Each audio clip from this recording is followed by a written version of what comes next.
So এখানে একটা problem আছে বোর্ডে। সেই বোর্ডে এই প্রবলেমটা হচ্ছে তোমাদের সূচক এবং লগারিদম যে অধ্যায়টা আছে সেই অধ্যায়ের সবচেয়ে জটিল একটা ম্যাথ তোমরা এটা বলতে পারো। কারণ এই একটা ম্যাথের মধ্যেই তোমাদের লগারিদমের যেই ধর্মগুলো আছে, লগারিদমের যে নিয়মগুলো আছে, তার অনেকগুলো নিয়মই একটা অঙ্কের মধ্যে আলোচনা করা হয়েছে। সো এটা যে ভালো করে বুঝতে পারবা, আশা করি সে লগারিদমের নিয়মগুলো তার ভালো করে আয়ত্তে আছে। একটু ট্রিকি অঙ্কটা। সো চলো শুরু করি কীভাবে সলভ করা যায়। সো এখানে প্রথমে দেখো কি লগ 10^27। সো আমরা 27 √27 এটাকে যদি একটু ভেঙে লেখার চেষ্টা করি আর কি। তো সরি 27কে যদি আমরা একটু ভেঙে লেখার চেষ্টা করি তাহলে হয় হচ্ছে 3^3, 3×9, 3×27। সো এই 3³ এরকম হয় আর কি। সো এটার উপরে একটা রুট ছিল, তো আমরা এটাকে যদি আমরা একটা রুট দিয়ে দিই, রুট মানে কি 1/2, তাহলে 3³ এটার সাথে গুণ হবে কি 1/2, 1/2। সো এটাকে লেখা যাচ্ছে 3^3/2। সো এই জিনিসটা আমরা এখানে লিখবো একটু পরে। আবার দেখো লগ 10^1000 আর কি। সো 1000কে লেখা যায় 10³ হিসাবে, কিন্তু আবার উপরে একটা রুট ওভার আছে। সো আবার যদি আমরা একটা রুট ওভার টেনে দিই তাহলে কি হবে 10^3/2। ঠিক আছে। সো এই জিনিসগুলো আমরা এখন এখানে লিখবো আর কি। সো আমরা যদি লেখার চেষ্টা করি তাহলে কি হবে লগ 10 বেস, আমরা এখানে কি লিখছিলাম যে 3^3/2, 3^3/2। ঠিক আছে, প্লাস লগ, আচ্ছা এখানে 8কে লেখা যায় কি, 8কে লেখা যায় হচ্ছে 2³, তাই না? 2×2 4, 4×2 8। তাহলে আমরা এখানে লিখে ফেলি লগ 2³। ঠিক আছে, মাইনাস লগ রুট ওভার 1000কে আমরা লিখছিলাম হচ্ছে 10^3/2, তাই না? আর নিচে যেই ইয়াটা আছে এই অংশটা আমি যখন এসএসসি লেভেলে ছিলাম তখন এটাকে ভাবতাম হচ্ছে 1/2। ম্যাক্সিমাম ক্ষেত্রে ভুল করার একটা সম্ভাবনা ছিল আমার ক্ষেত্রে। অ্যাকচুয়ালি এটা কিন্তু 1/2 না, এটা হচ্ছে 1.2, মাঝখানটা হচ্ছে দশমিক। তো আমরা দশমিক হিসাব করি, আমরা জানি যে 1.2 এটাকে যদি আমরা ভগ্নাংশ আকারে লিখি তাহলে কি হয়, দশমিকের পরে যে কয়টা ঘর আছে সেই কয়টা জিরো বসে, 1-এর পরে দশমিকের পরে যে কয়টা ঘর আছে সেই কয়টা জিরো বসে আর দশমিকটা সরে যায়। ঠিক আছে, তাহলে 1.2 মানে হচ্ছে 12/10, 12/10। এটা তোমরা ক্যালকুলেটর করে দেখবা 1.2 আসে। আচ্ছা ঠিক আছে, এটা আমি লিখে ফেলি। তাহলে কি হবে যে লগ উপরে হবে হচ্ছে 12, নিচে হচ্ছে 10। ঠিক আছে, এখন তোমাদের সূচকের একটা মানে নিয়ম আছে, সেটা হচ্ছে যে এই পাওয়ার আকারে যে জিনিসটা থাকে এটাকে বলা হয় পাওয়ার, এটা এক্সপোনেন্ট, এটা হচ্ছে বেস। সো পাওয়ার যেটা আছে সেটা সামনে চলে আসতে পারে, তাই না? সো আমরা চলো পাওয়ারগুলোকে সামনে নিয়ে আসি। এর পরের লাইনে কি হবে, পাওয়ারগুলোকে আমরা সামনে নিয়ে আসবো। তাহলে 3/2, তাহলে লগ 10 বেস, তাহলে পাওয়ারটাকে এতটুকু আমরা সামনে নিয়ে আসছি, তাহলে আমার কাছে থাকে হচ্ছে 3। ঠিক আছে, আবার দেখো প্লাস এখানে 3 আছে পাওয়ার হিসাবে, তাহলে 3টা আমরা নিয়ে আসলাম সামনে, লগ 10/2। ঠিক আছে, আবার এখানে 3/2টা সামনে নিয়ে আসি আমরা, এখানে 10 ছিল বোধ হয়, তাই না? এখানেও 10 ছিল, এখানেও 10 ছিল, আই স্কিপ ইট। অ্যাকচুয়ালি তোমরা যদি শুধু লগ লেখো শুধু, এটা বুঝে হচ্ছে লগ 10 বেস, এটা বুঝে আর কি। সো এখানে 10 লিখলে হয়, না লিখলে হয়, যেহেতু তোমাদের বই লেখা আছে তোমরা লিখে ফেলবা। সো এখানে লেখা যায় যে লগ 10/10 আর আগে ছিল কি 3/2। আচ্ছা 3/2টা স্কিপ হয়ে গেছে, 3/2। ওকে, আবার লগারিদমের নিয়মের মধ্যে একটা নিয়ম ছিল যে যদি লগের মধ্যে ভাগাকারে কিছু থাকে তাহলে লগ সহ এটা বিয়োগ করা যায়, তাই না? যেমন ধরো যদি এরকম থাকে লগ 3/4, এটাকে লেখা যায় হচ্ছে লগ 3 প্লাস লগ 4, এটা লেখা যায়, তাই না? আবার যদি ভাগ আকারে থাকে যেমন লগ 3/4 যদি থাকে তাহলে এটা লেখা যায় হচ্ছে লগ 3 মাইনাস লগ 4। ঠিক আছে, আবার লগ 3 মাইনাস লগ 4কে আবার লেখা যায় হচ্ছে লগ 3/4। মানে দুইটা লগকে একটা লগ করা যায় এইভাবে, ঠিক আছে, আবার একটা লগকে দুইটা লগ করা যায় এইভাবে। আশা করি এই ব্যাপারটা তোমরা বুঝতে পারছো। তো এই জিনিসটাই পরের লাইনে আলোচনা করা হয়েছে। দেখো তাহলে এটা কি হচ্ছে লগ 10/12 মাইনাস লগ 10/10।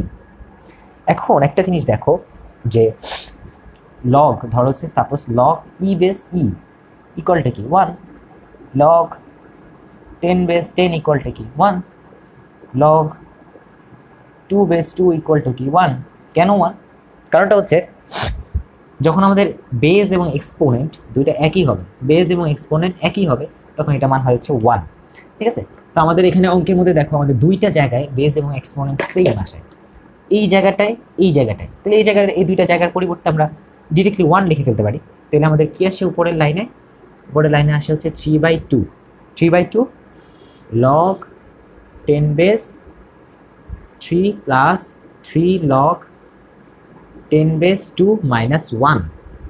কেন 1? আমি একটু আগে বললাম যে এতটুকু, ও সরি -1 না, -3/2, -3/2 ইন্টু 1।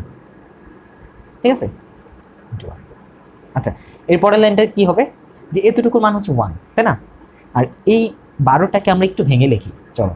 তাহলে লগ 12টাকে আমরা একটু লিখি 2 স্কোয়ার ইন্টু 3, 3 4 12, 2 স্কোয়ার মানে কত? 4, আর এটার মান হচ্ছে 3, 3 4 12। এবং আমরা লিখি আর কি, অঙ্ক মিলানের স্বার্থে আমরা এটা লিখতেছি।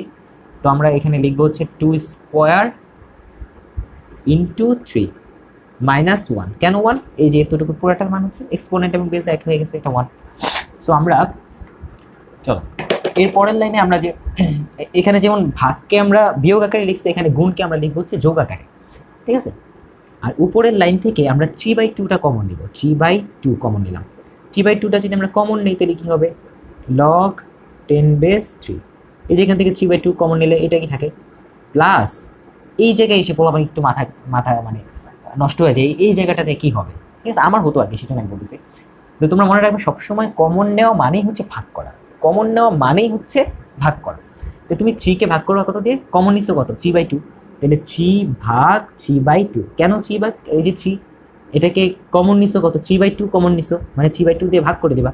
তো তুমি যদি এটা ভাগ করো তাহলে কি হবে? 3 ইন্টু 2/3। এই যে এটা যদি গুণাকার হয়ে যায় তাহলে আবার উল্টা যায়, তোমরা এটা জানো আশা করি। তো এখানে 3 কাটা থাকে হচ্ছে 2, তো এখানে 2টা বসবে এখানে।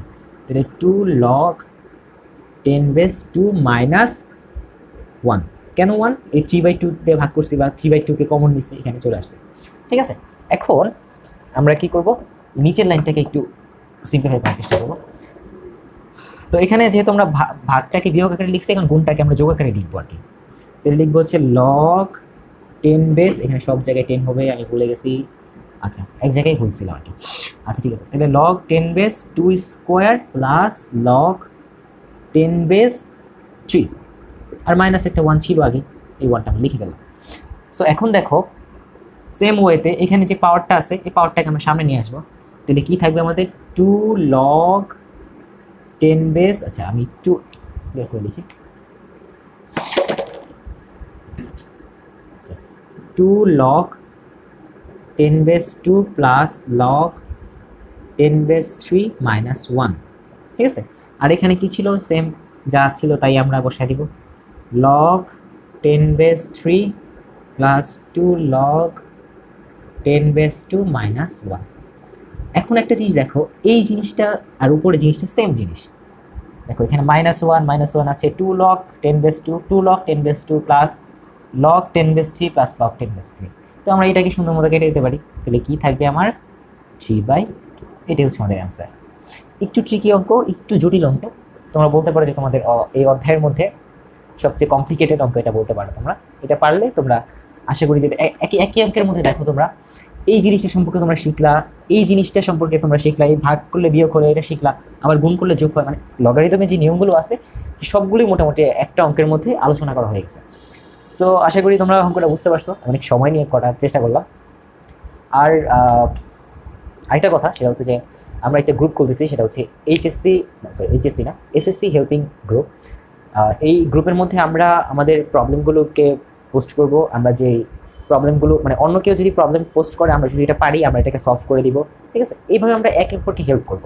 ঠিক আছে, সো তোমরা গ্রুপে মেম্বার বাড়াতে থাকো, আশা করি তোমাদের নিজেদেরও উপকার হবে এবং অন্য কারো প্রবলেম সলভ করার মধ্য দিয়ে তোমরা আর কি প্রবলেম সলভিংয়ের যে একটা মানে যোগ্যতা, এটা তোমরা অর্জন করতে পারবা, আশা করি এটা।